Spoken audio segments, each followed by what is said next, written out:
Back so soon. It must have been worse than I had thought. Hello, Dreadwolf. But perhaps I am mistaken. You may be here to correct me, to tell me that my concerns were unfounded. I am, after all, remembered as the god of lies, treachery, and rebellion.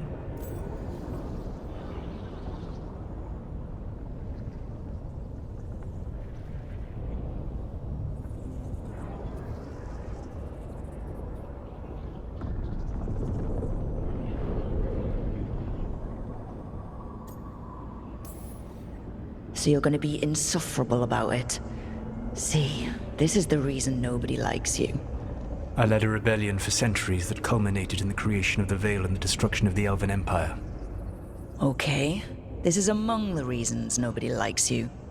My information was accurate. Now you realize that the danger is real. I need to know what the gods are planning. You are asking for knowledge no mortal in this world is privy to. If I am to share it with you, I need to know what makes you the right person to lead the fight against Algernon and Gillenane. Someone has to do something. I may not be the right person for this job, but I'm the only one left. So your call to action is that any attempt is better than none? With the Veil Jumpers, I was in a dangerous part of the forest full of wild magic. My team got free, but not everyone did. There were a lot of people still trapped, including Varric. So you went in, against orders, and freed them? How do you know that? You helped Varric pursue me for the better part of a year. It would have been foolish not to learn about who was hunting me. Then you know that if someone has to make a call, I'll do it. I suppose I was not so different when I started. Started what?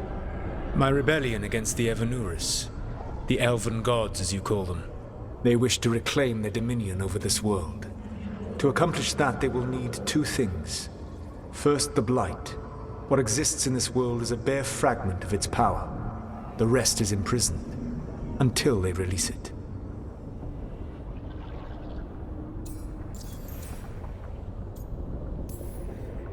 I don't understand. Elgernon and Gillenane were elves like you, right? Why would they want to blight the world? It is my fault.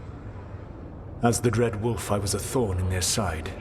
When my efforts weakened their grasp on the Elven people, they grew frustrated, then desperate.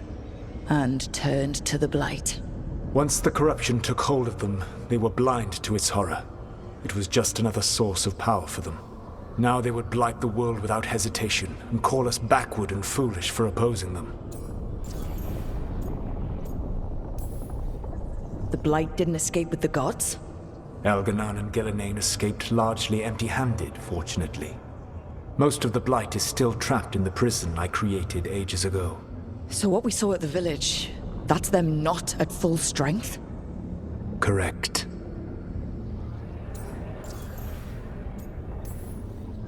The rest of the Blight is imprisoned? There's more than what's in the world already? Yes. Centuries ago, the Magisters of Tevinter opened my prison. A tiny fragment of the Blight escaped. That fragment grew beneath the earth and led to the Blights that have swept across the world. However terrible the Blight is now, it is a mere fraction of what we will see if its full power is unleashed. What would they need to do to free the Blight? And how do we stop them from doing it? They will need to pierce the veil to reach the Blight's prison. My Lyrium dagger is one of the few artifacts capable of doing so. We've already recovered it from the ritual site. Excellent. Then they will have to make their own. That will give you time. You said the gods needed two things, and the Blight is the first? What's the second? Followers. They have called themselves gods. And what is a god without worshippers to sing their praises? When the Dalish elves started the Veil Jumpers, we uncovered a lot about how terrible our gods were. I don't think the elven people will bend a knee to blighted, murderous monsters. Agreed. Algernon and Gillenane care little for the elves. They will find worshippers among those hungry for power. Tyrants and bullies. The cruel and the corrupt, who fear their own vulnerability and seize any chance to feel strong. If you hunt them, they will lead you to Algernon and Gillenane. You want me to pick fights with tyrants and bullies? Sounds fun. I gave no orders. All I offer are suggestions. I'm on it. What else? The Veravas, the lighthouse Soluvian, can take you anywhere, if you master its secrets. Have you done so? Not yet, but we've got one of the Veil Jumpers working on it. She'll get it sorted, and we'll see how it goes. Yes. I suppose we will. And when you speak with Varric, please tell him that I regret what happened.